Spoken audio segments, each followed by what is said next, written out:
Hello friend, welcome back to my new video. And मैं एक बार फिर कैराना लोकसभा को लेकर चर्चा करने वाला हूं। तो कैराना लोकसभा को लेकर जितने भी आंकड़े हैं मैं आपको सब लगातार बताने वाला हूं। कैराना लोकसभा हमेशा ही चर्चाओं में रहती है और कैराना लोकसभा एक अकेली ऐसी सीट है जो पूरे प्रदेश को प्रभावित करती है और ये प्रभावित करने वाली सीट भी है।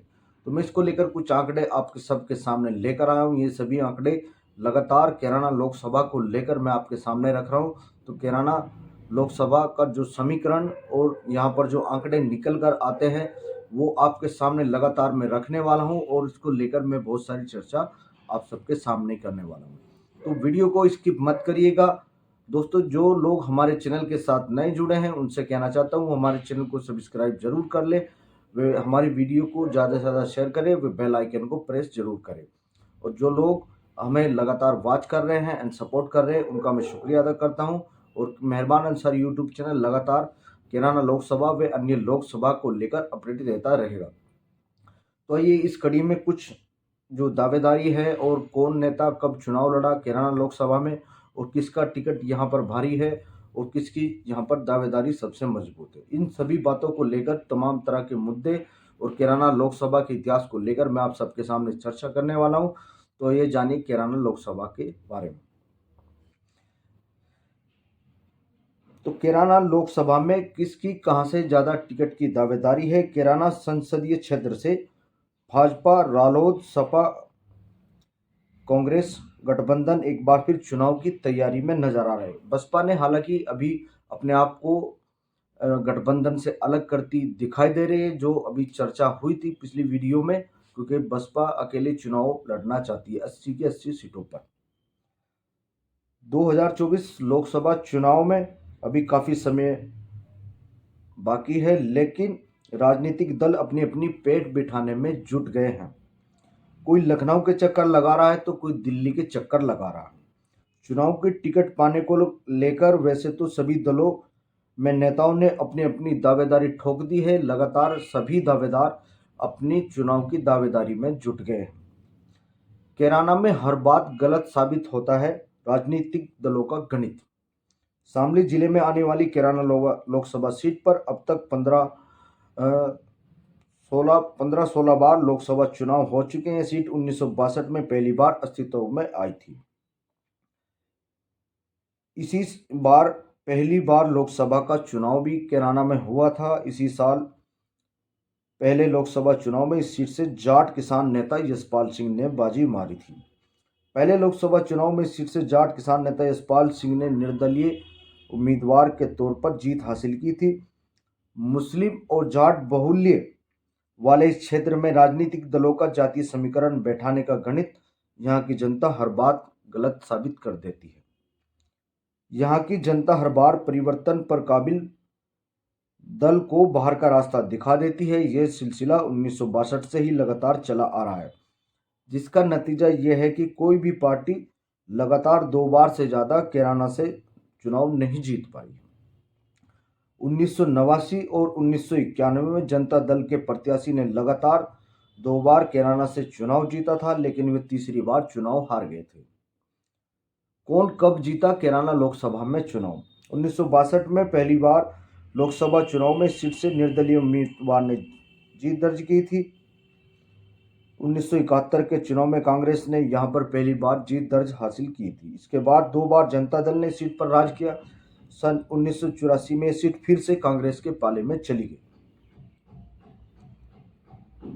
1984 में कांग्रेस के पाले में चली गई। 5 साल तक इस सीट पर कब्जा जमाने के बाद सन 1989 में एक बार फिर चुनाव हुआ, जिसमें कांग्रेस को हार का सामना करना पड़ा। उस समय जनता दल ने यह सीट हासिल कर ली थी। वर्तमान में सीट भाजपा के कब्जे में है। यहां से भाजपा के प्रदीप चौधरी ने 2019 में सपा की तबस्सुम बेगम को हराकर चुनाव जीता था। सत्ता में वापसी की टकटकी लगाए बैठी अन्य पार्टियां भी इस सीट पर बुरी तरह हार रही हैं। कांग्रेस के हरेंद्र मलिक तीसरे स्थान पर रहे थे। दूसरे स्थान पर गठबंधन प्रत्याशी तबस्सुम हसन कैराना लोकसभा से चुनाव में रही थी। 2019 के लोकसभा चुनाव पर कैराना लोकसभा की नज़रें सभी पर बनी हुई हैं और यहाँ पर काफ़ी सारे समीकरण में काफ़ी सारी बातें निकल कर सामने आ रहे हैं। चौथे लोकसभा चुनाव में कैराना में चला था जातीय समीकरण, तो इसको लेकर भी मैं आप सबके सामने खूब चर्चा करने वाला हूँ। बात 1967 की है। चौथी लोकसभा के गठन के लिए देश में एक बार फिर चुनाव हुए थे। उस समय कैराना का ये दूसरा लोकसभा चुनाव था। देश भर में कांग्रेस का वर्चस्व हावी था। इस सीट से पहली बार कांग्रेस ने प्रत्याशी उतारा था, लेकिन संयुक्त सोशलिस्ट पार्टी के उम्मीदवार के सामने वे बुरी तरह से हार गई थी। 1971 में कांग्रेस ने जातीय समीकरण का दांव खेला, हालांकि वे कामयाब भी रहा। कांग्रेस ने मुस्लिम उम्मीदवार को टिकट देकर चुनाव लड़ाया। कांग्रेस उम्मीदवार ने 1,62,276 वोट हासिल कर चुनाव जीत लिया था। यूपी की 80 लोकसभा सीटों में से कैराना सीट शामली जिले में आती है। कैराना लोकसभा सीट पश्चिमी यूपी को प्रभावित करने वाली सीट मानी जाती है। 2019 के आंकड़ों के अनुसार इस सीट पर कुल 16,09,000 से ज़्यादा वोट हैं। 2014 के आंकड़ों के अनुसार इस सीट पर 16 लाख से ऊपर वोट हैं। इनमें 8.5 लाख के पास 8.5 लाख से ज़्यादा पुरुष व 7 लाख के आसपास महिलाएं। इस लोकसभा क्षेत्र में 5 विधानसभा नकुड़, गंगो, कैराना, थानाबन और शामली आती हैं। वर्तमान में से 5 विधानसभा सीटों में से 2 भाजपा के पास हैं, 2 लोकदल के पास व 1 समाजवादी पार्टी के पास है। कैराना विधानसभा की बात करें तो यहां से सपा प्रत्याशी नाहिद हसन, नकुड़ विधानसभा से भाजपा के मुकेश चौधरी, गंगो विधानसभा से भाजपा के किरत सिंह गुज्जर, थानाबन विधानसभा से रालोद के अशरफ अली खान विधायक हैं। शामली विधानसभा से रालोद के प्रसन्न चौधरी विधायक हैं। कैराना को पहले कर्णपुरी के नाम से जाना जाता था, तो जो बाद में कैराना और फिर कैराना हो गया।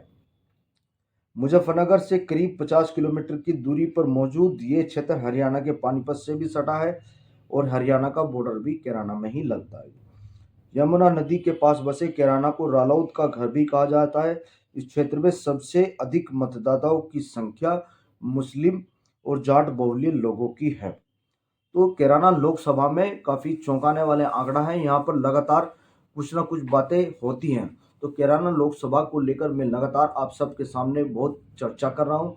तो कैराना लोकसभा सीट पर इस बार जो दावेदार दोनों ही तरफ से नजर आ रहे, उसको लेकर भी मैं थोड़ी डिटेल आपके सामने रख देता हूँ।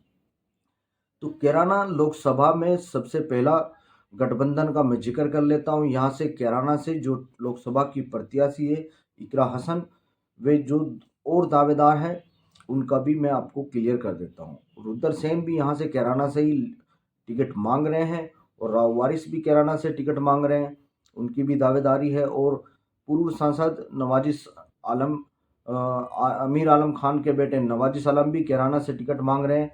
यही हाल भाजपा में भी है।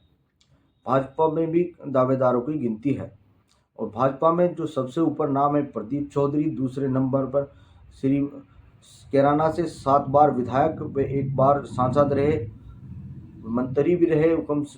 हुकम सिंह जी की बेटी मरकांका सिंह भी टिकट की कैराना से बहुत ही दावेदार है। वो लगातार 3 चुनाव कैराना से हार चुकी है, लेकिन वो दावेदारी में उनकी भी मजबूती साफ झलकती है। वहीं तीसरे नंबर पर देखा जाए तो मनीष चौहान भी लगातार क्षेत्र में घूमकर टिकट की दावेदारी को मजबूत बनाने की कोशिश में लगे हुए हैं। तो दोनों ही तरफ से उम्मीदवारों की भरमार है। ये टिकट लोकदल से यहाँ कैराना जो लोकसभा है, यहाँ आरएलडी के निशान पर और नलके के निशान पर यहाँ चुनाव लड़ा जाना, ये सीट लोकदल के खाते में आई है और सपा का प्रत्याशी वे नल के निशान पर कैराना से चुनाव लड़ने वाले हैं। तो इस सीट को लेकर काफ़ी चर्चा रहती है हमेशा कैराना लोकसभा में, और कैराना लोकसभा की भी चर्चा पूरे उत्तर प्रदेश में होती है। तो ये जो समीकरण मैं लगातार कैराना लोकसभा को लेकर आपको बता रहा हूँ, तो आप मुझे कमेंट के माध्यम से बताइएगा कि आपको ये अच्छा लग रहा है या कैसा लग रहा है। जो भी आपके मन में सवाल है वो मुझे कमेंट सेक्शन में आप ज़रूर बताइएगा। कैराना लोकसभा में अन्य लोकसभाओं को लेकर भी चर्चा जारी रहेगी। तो जल्द लौटेंगे नई कहानी नई बात के साथ। तब तक के लिए देखते रहिए मेहरबान अंसारी यूट्यूब चैनल, बने रहिए और लगातार हमें ऐसे ही सपोर्ट करते रहिए। धन्यवाद।